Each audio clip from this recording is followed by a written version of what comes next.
YouTube. Aujourd'hui on se retrouve pour ma pioche à lire des vacances, parce que j'ai 2 semaines de vacances. J'ai toujours prévu énormément de livres, c'est pour ça que je dis pioche à lire, parce que nous savons, vous et moi, que je ne lirai jamais tout ça.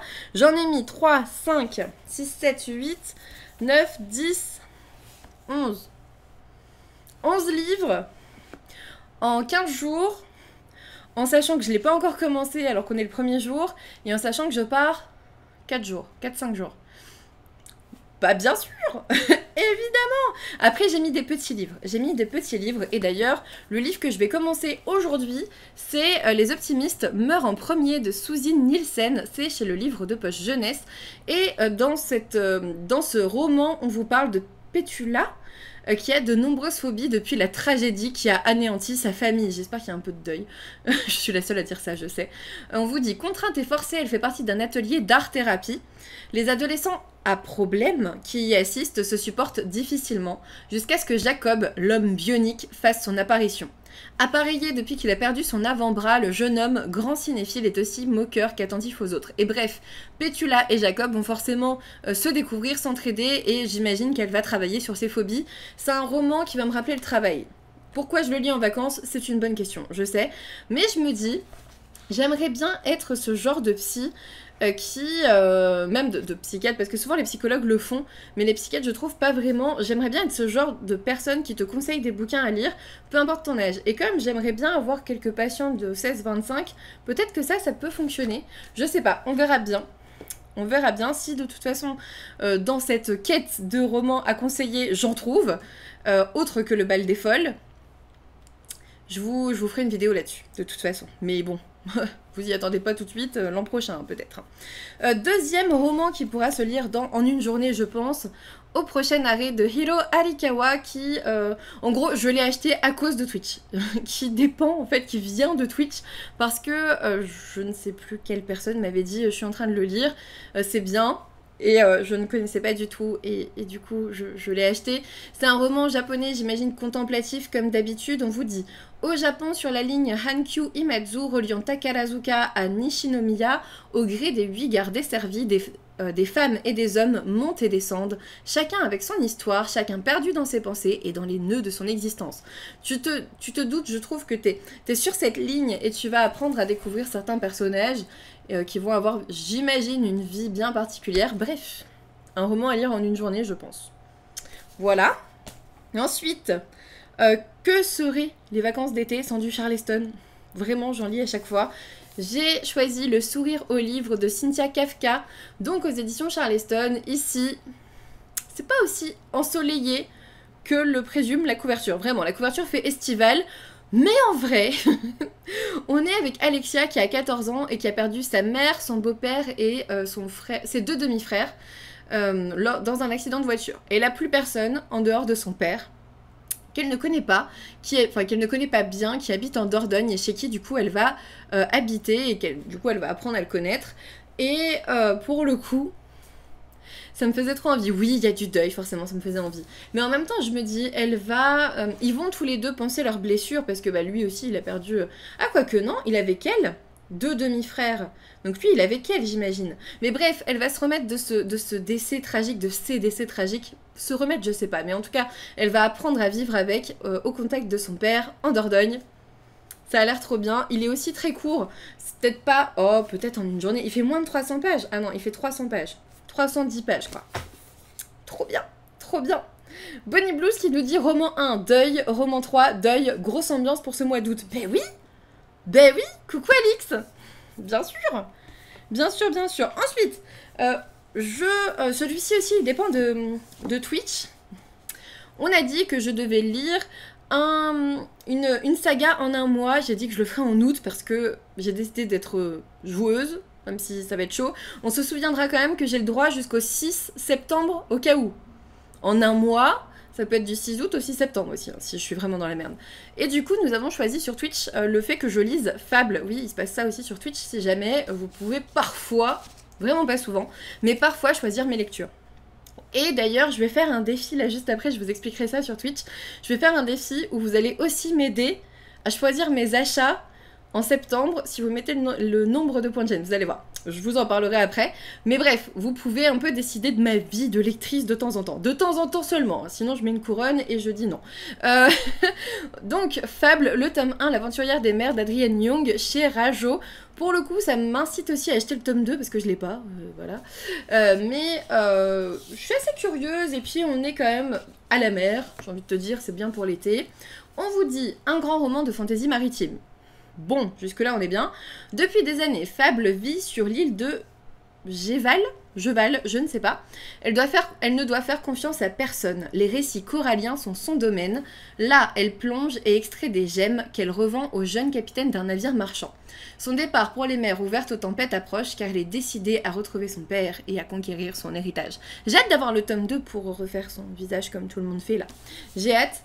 Franchement, je crois que je dois le lire avec Anaïs, il me semble. Il me semble que je dois le lire avec Anaïs de Sienna Book. Donc je le commencerai normalement semaine prochaine, on a dit. Voilà, si jamais vous voulez nous rejoindre sur le Discord, je vous mets le lien en barre d'infos sur YouTube, sur le Discord. Comme d'habitude, je ferai un salon exprès pour la lecture commune. Je viens de finir Fable, tome 1, je l'ai juste adoré. Oh, trop bien, Alix, je suis contente.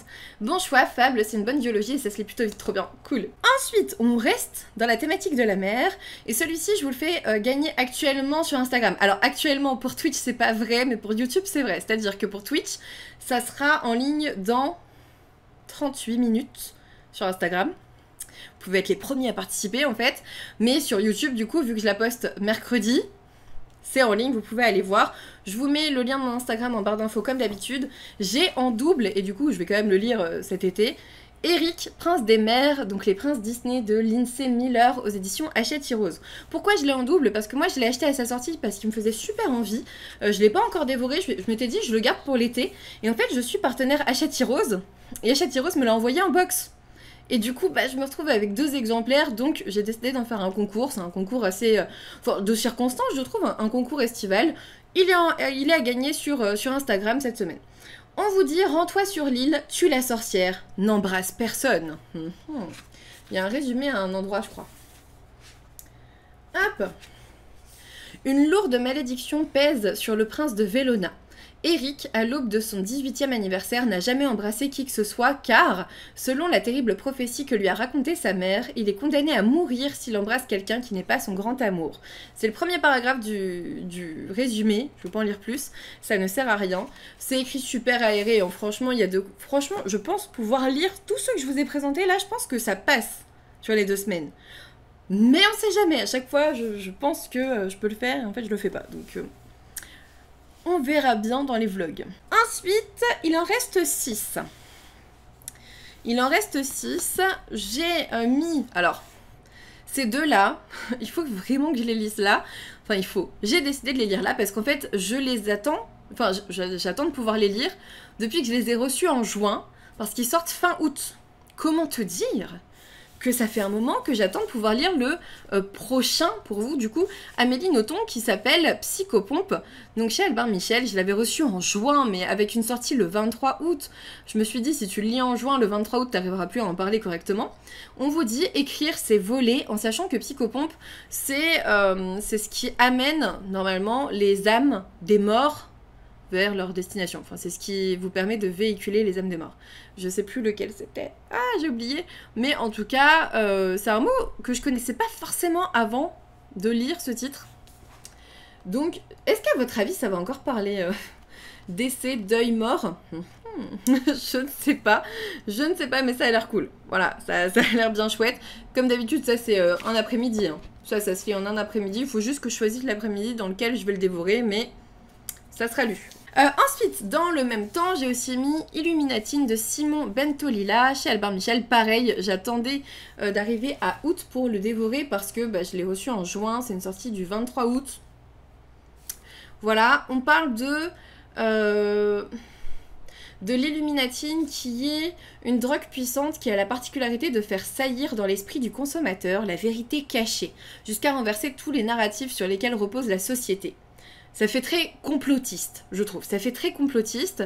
À voir ce que ça va donner. Franchement, quand il en a parlé, je me suis dit, ok, ça va me plaire. Je vous dirai un petit peu. Ce sont les 2 seuls Albin Michel que j'avais envie de lire cette année. Ensuite, que serait une pioche à lire de vacances? sans le tout dernier Virginie Grimaldi que je garde à chaque fois pour les vacances. C'est Une belle vie, c'est chez Flammarion. Dans cette histoire, on suit Emma et Agathe qui sont sœurs, et en gros elles ont grandi l'une contre l'autre mais sont pourtant très différentes. Agathe, la plus jeune, bordélique et ardente, a toujours pris toute la place dans le bain, dans la chambre et dans le cœur d'Emma. Après 5 ans d'un silence inexpliqué, Emma donne rendez-vous à Agathe dans la maison de vacances. Mima, leur grand-mère adorée, n'est plus, il y a encore du deuil. Il faut vider les lieux et faire le tri dans les souvenirs. Ça va être poignant, j'en suis sûre, parce que je pense que Agathe va beaucoup me faire penser à ma petite sœur. Moi j'ai une petite sœur, et si on suit Emma... tu parles de petite sœur, tu parles de mamie et tout, oulala, ça...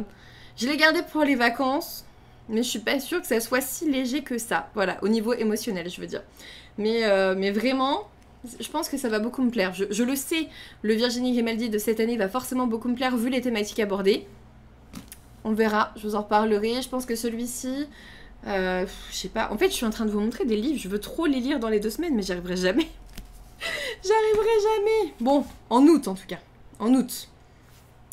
Ensuite, si vraiment le reste... Parce que là, ce que je vous ai montré, c'est vraiment ma pile à lire prioritaire. Ma pioche à lire prioritaire.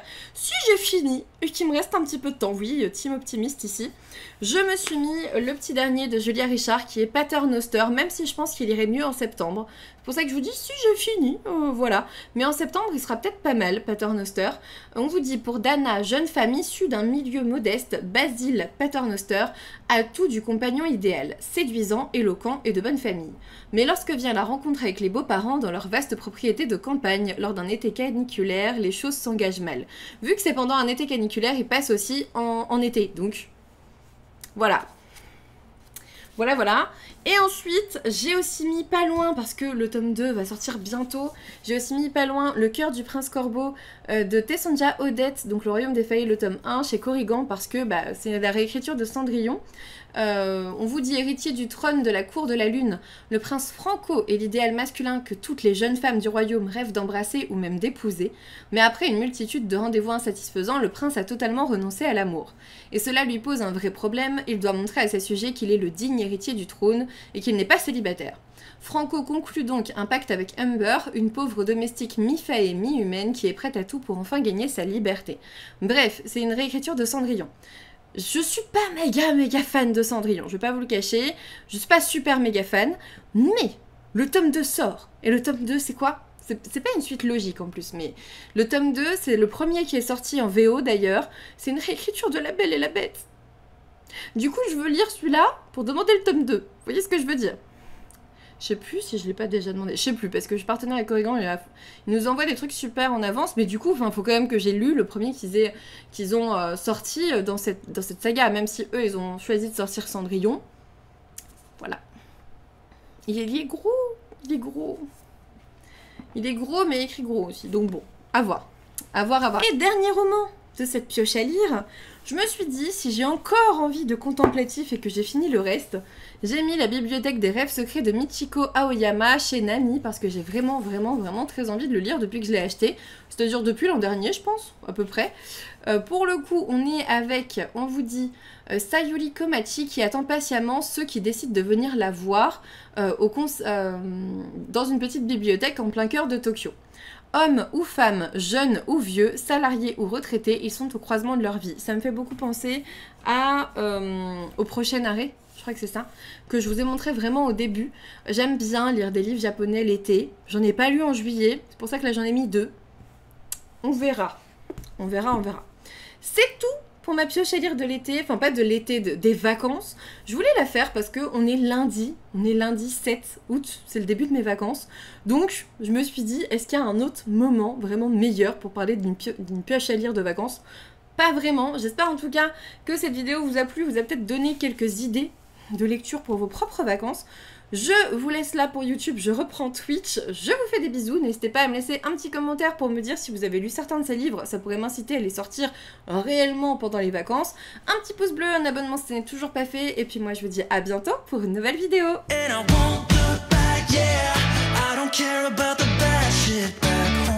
Cincinnati, baby, I just wanna let it go. Nothing matters when we're